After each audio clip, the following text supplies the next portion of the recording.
episode kali ini kita kedatangan tamu yang sangat spesial nih teman-teman. Kita kedatangan salah satu siswa di SMA Negeri 1 Puluhan Harjo yang berhasil lolos seleksi eligible dan mendapatkan peringkat pertama. Sebelum saya dan Kak Jasmine ngobrol lebih panjang, mungkin bisa memperkenalkan diri dan menceritakan sedikit latar belakang Kak Jasmine kepada para penonton dan para pendengar setia podcast Karsa Lentera. Halo teman-teman, kenalin nama aku Jasmine Fortuna Susandewi, biasa dipanggil Jasmine dari kelas 12E. Dan kebetulan aku diundang di podcast Karsa Lentera ini karena sudah menjadi peringkat pertama eligible di SMA Negeri 1 Puluhan Harjo tahun ajaran 2024-2025. Baik, gimana nih Kak Jasmine perasaannya setelah lolos seleksi eligible dan mendapatkan peringkat pertama? Wah, pasti yang pertama itu waktu lihat pengumumannya cukup kaget juga ya bisa dapat peringkat pertama, dan tentunya senang sekali bisa dikasih kesempatan dengan masuk ke eligible ini. Ya, oke. Bagaimana nih perjalanan kakak hingga bisa mendapat peringkat 1 eligible di SMA Negeri 1 Puluhan Harjo ini?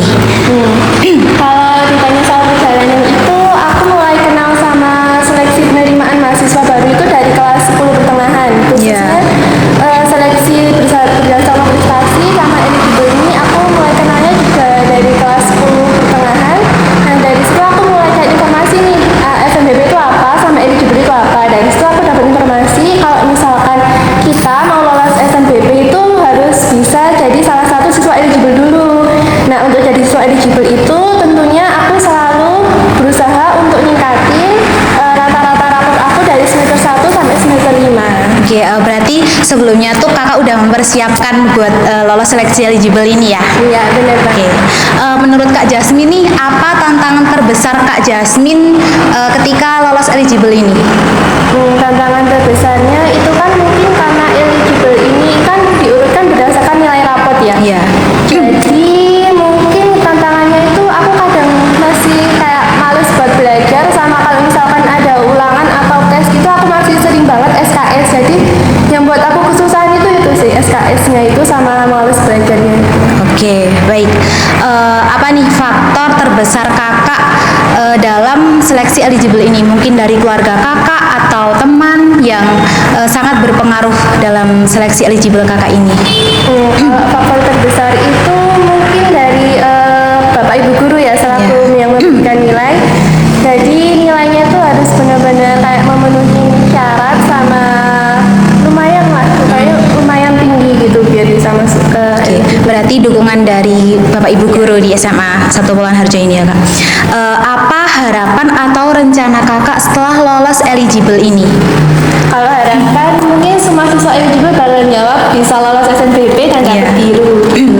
Untuk rencananya mungkin saya pengen banget bisa lolos di prodi dan juga universitas impian saya. Di mana tuh Kak? Udah ada rencana apa belum? Aduh, kalau itu udah ada sih. Udah ngambil jurusan apa gitu juga udah ada? Udah. Oke, baik. Menurut kakak nih, apakah program eligible ini akan membantu dalam mencapai impian dan tujuan Kak Jasmine? Tentunya jadi salah satu siswa eligible itu sangat membantu ya.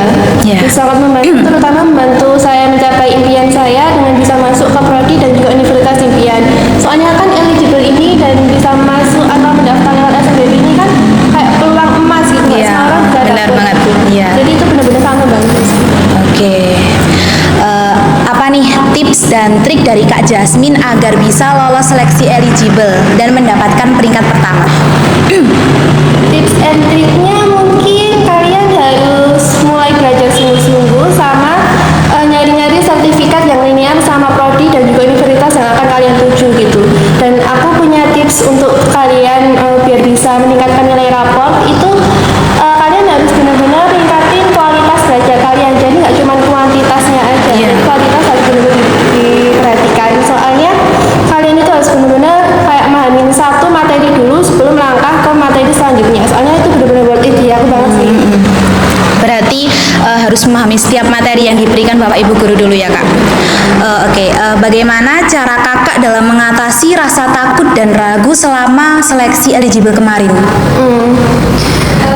Sebelum pengumuman seleksi itu aku benar-benar sempat takut banget aku bakalan masuk atau enggak, tapi alhamdulillah aku masuk. Dan sebelumnya itu aku selalu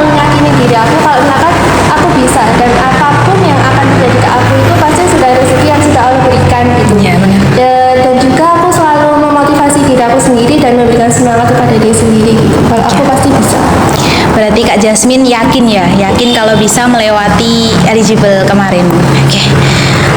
Apakah ada pesan yang ingin kakak sampaikan kepada orang-orang yang mendukung kakak selama proses seleksi eligible kemarin untuk keluarga terdekat ataupun teman-teman kakak?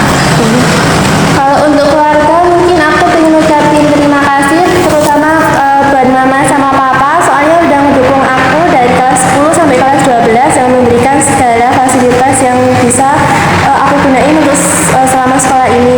Dan juga untuk bapak ibu guru, aku ingin mengucapkan terima kasih banyak sudah memberikan nilai yang mungkin sempurna buat aku sehingga bisa mendaftar lewat SNBP ini.